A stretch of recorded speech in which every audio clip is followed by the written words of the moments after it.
Halo sahabat Merdeka, berjumpa dengan saya Lulu Handayani dalam Top News Kamis 3 Agustus 2023. Berita pertama, Panglima TNI soroti tegas kasus suap jerat Kepala Basarnas.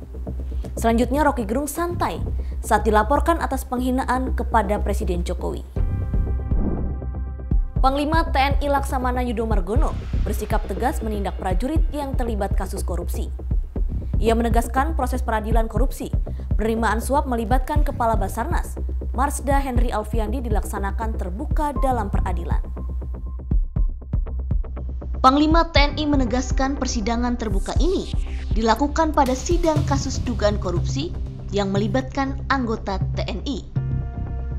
Ia memastikan tidak akan memberikan perlindungan kepada para perwira TNI yang terlibat dalam kasus suap Basarnas tersebut.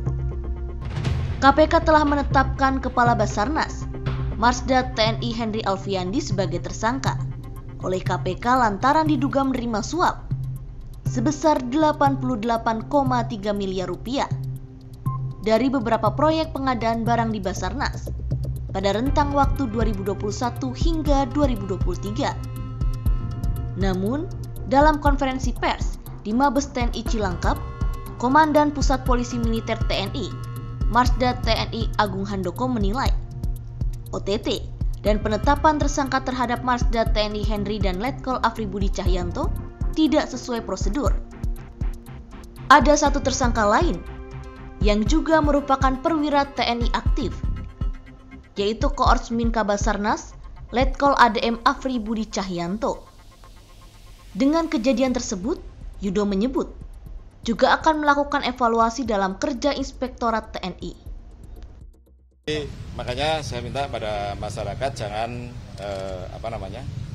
punya perasaan seolah-olah itu diambil TNI dilindungi, tidak. Undang-undangnya menyatakan begitu. Jadi kami ini tunduk pada undang-undang, gitu loh.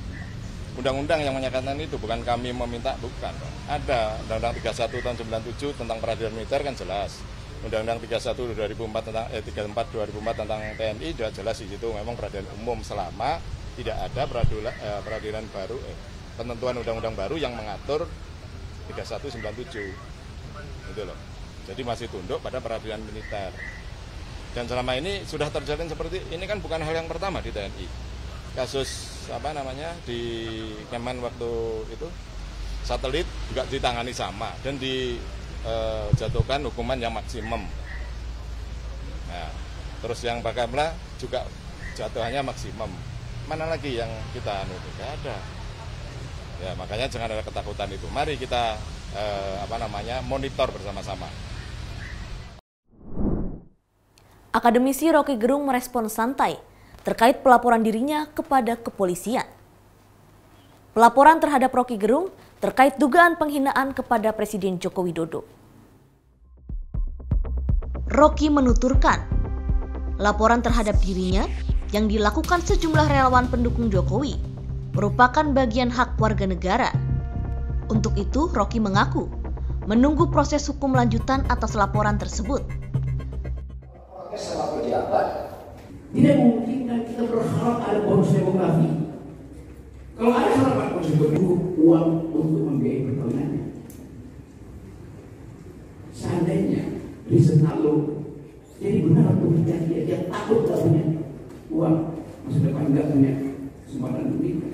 Semua ini bilang 2 jam lalu, ini hari ke-8 ekonomi. Mau anti Roky Gerung. Oke, nanti akan ada demo Roky Gerung.